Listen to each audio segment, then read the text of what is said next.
పునర్జన్మ, రైట్. లేకపోతే ఈ జన్మ పరంపర, అలాగే కర్మ సిద్ధాంతము. అయితే వీటి గురించి పరిపూర్ణంగా తెలుసుకోవటం వల్ల ఎటువంటి ప్రయోజనాలు ఉంటాయంటారు? అంటే మనకి ఎన్నో జన్మలున్నాయి. అందరూ తెలుసుకోవాల్సిన అవసరం లేదు. కానీ ఖచ్చితంగా 3 జన్మలు తెలుసుకోవాలి. ముఖ్యమైనటువంటి మన బ్యాక్‌గ్రౌండ్‌లో అంటే ఇమ్మీడియేట్ 3 పాస్ట్ బర్త్స్. ఆ నాలెడ్జ్ అందరికీ యాక్సెసిబుల్లే. ధ్యాన స్థితిలో చాలా మంది వరకు అది వచ్చేస్తుంది. ఆ జ్ఞానం కలుగుతుంది వారికి. హుహు. ధ్యాన సాధన ద్వారానే. కిందటి జన్మలో మనం ఏంటి? ఎందుకంటే అక్కడికి ఈ జన్మకి ఒక లింక్స్ ఉంటాయి. ఆహా! ఇప్పుడు మనం ఒక పుస్తకం చదువుతున్నాము. ఇప్పుడు మనం ఒక 20వ పేజీలో ఉన్నామనుకోండి. 20వ పేజీ డైరెక్ట్‌గా ఓపెన్ చేసి ఆ పేజీలో ఏముందో చదువుతుంటే మనకి ఏమీ అర్థం కాదు. ఆ ముందర పేజీల్లో ఏముందో తెలిస్తే గానీ ఇట్ వోంట్ మేక్ సెన్స్ అనమాట. ఈ పేజీలో ఏముందనేది. మనకి ఎన్నో చాప్టర్స్ అయిపోయాయి. ఎన్నో జన్మలు ఒక్కొక్క చాప్టర్ అయిపోయింది. ఇప్పుడు ఒక చాప్టర్ చదువుతున్నాము. ఒక చాప్టర్ గో త్రూ అవుతున్నాము. కానీ మనకి అది ఏమిటో తెలియాలి అంటే అట్‌లీస్ట్ మన ప్రయర్ 3 లైఫ్ టైమ్స్ గురించి మనకి జ్ఞానం కావాలి. ఈ ఎగ్జాంపుల్‌తో లాజికల్‌గా కొంత అర్థం చేసుకోవచ్చు. ఎందుకంటే ప్రతి ఒక్కళ్ళకి కొన్ని పెండింగ్ థింగ్స్ అని ఉంటాయన్నమాట. గత జన్మల్లో మనం ఇన్‌కంప్లీట్‌గా ఫినిష్ చేయకుండా అసంపూర్ణంగా వదిలేసి ఇప్పుడు మళ్ళీ ఫినిష్ చేయడానికి వస్తాం. ఎందుకంటే పాఠాలు కూడా అంతే. ఈ ఆత్మ పాఠాలనేవి చిన్నవే, కానీ ఇక్కడ ప్రాక్టీస్‌లో మనం పెట్టడం చాలా పెద్దవి. ఇప్పుడు సహనంతో ఉండడం అనేది చెప్పడానికి చాలా సులభం. క్షమాగుణము, ప్రేమతో ఉండడము, ఇక్కడ అందరినీ రెస్పెక్ట్ చేయడము. ఇవన్నీ చేస్తారు గానీ, కొందరి పట్ల పరిపూర్ణంగా చేస్తారు గానీ, కొందరిని చూడగానే రైట్. అసలు అనుకోకుండా అవి బయటకొచ్చేస్తాయి. ఎందుకంటే బ్రహ్మజ్ఞానం పొందిన వారికి టోటల్ యాక్సెప్టెన్స్ అనేది కలుగుతుంది. అంటే acceptance of everything as it is, everyone as they are అని అంటాం. అంటే అందరినీ వారిగా స్వీకరించడం. అక్కడ ట్రిగ్గర్స్ ఉండవు, ఏముండవు. ఒక బ్రహ్మజ్ఞాని నాటకం వేస్తారు. ఒకసారి ఒక కోపాన్ని నటించవచ్చు. అది అందరికీ నేర్పించడానికి. కానీ వారి నిజమైన కోపం ద్వేషం లేదు. ఆ కోపం వెనకాల ఒక ప్రేమ కూడా ఉంటుంది. కాకపోతే ఇక్కడ అందరినీ వారుగా జడ్జ్ చేయకుండా యాక్సెప్ట్ చేయడం. ఎందుకంటే వారు ఆత్మదృష్టితో చూస్తారు కాబట్టి. సో ఇది ఆత్మలు చేసే ప్రయాణమే. ఎన్నో జన్మల ప్రయాణం. మనం ఈ జన్మ తెలుసుకోవాలి అంటే, ఈ జన్మ ఏంటో మనకి బోధపడాలి అంటే ఖచ్చితంగా ఈ జన్మ పరంపర మనం తెలుసుకున్నప్పుడు మనకి అది ఎంతో ఉపయోగపడుతుంది. కొంతమందికి తెలియక్కర్లేదు. వాళ్ళకి పెండింగ్ థింగ్స్ లేవు. అందుకే వాళ్ళకి అంత నెసెసిటీ ఉండదు.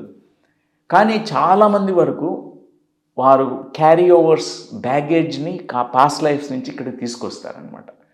ఇప్పుడు ఒక కేస్ స్టడీ నేను చెప్తాను మీకు. ఒక ఆయన ఇంజనీరు. ఆయనకు ఒక కల వస్తుంటుంది. ఒక నైట్ మ్యారేజ్ డ్రీమ్. ఒక ఏరోప్లేను బిల్డింగ్లో కొలాప్స్ అవ్వడము, అది విస్ఫోటనం జరగడము. చిన్నప్పటి నుంచి డ్రీమ్ వచ్చినప్పుడు విపరీతమైన చెమటలతో గుండె వేగంగా కొట్టుకుంటూ నిద్ర లేచేస్తారు. అది ఇప్పటివరకు వేల సార్లు రిపీట్ అయింది. సో ఆయనకి కొన్ని సిమ్టమ్స్ ఉంటాయి. గ్లకోమా అనే ఐ కండిషను, ఇట్లాంటివన్నీ ఉన్నాయన్నమాట. అంటే కనుచూపు సరిగ్గా ఉండదు. ఆయన ఎప్పుడు స్ట్రెస్ఫుల్గా ఫీల్ అవుతుంటారు. ఆయన గత జన్మ చూసుకుంటే ఆయన ఒక పైలట్గా చూసుకున్నారు. ఒక పైలట్.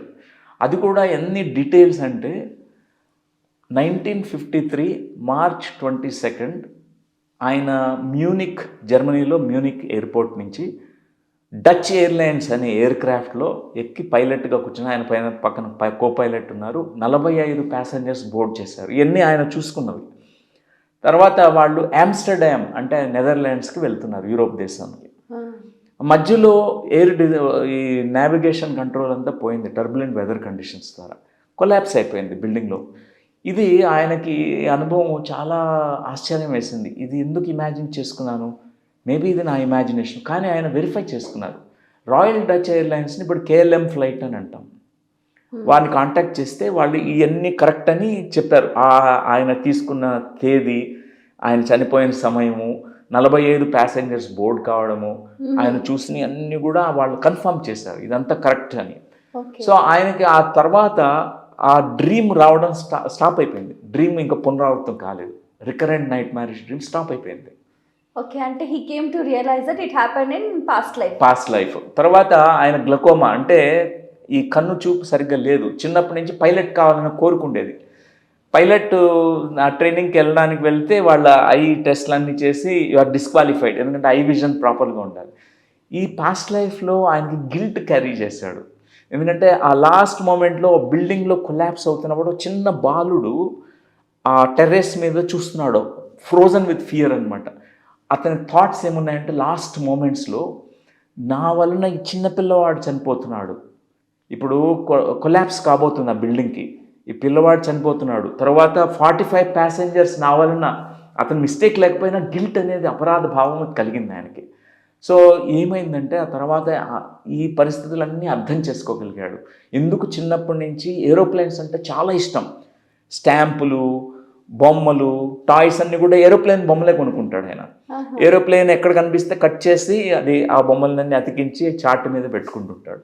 సో ఇవన్నీ కనెక్ట్ చేసుకున్నాడు. ఈ పాస్ట్ లైఫ్ చూసుకున్నప్పటికి ఇవన్నీ లోపలన్నీ చేంజెస్ వచ్చినాయి. ఆయన గ్లకోమా కండిషన్ పోయింది, నార్మల్కి వచ్చేసింది. తర్వాత అంటే గత జన్మ నుంచి ఎన్ని క్యారీ చేస్తామో, ఎన్నో రుగ్మతలు కూడా మనం క్యారీ చేస్తాం.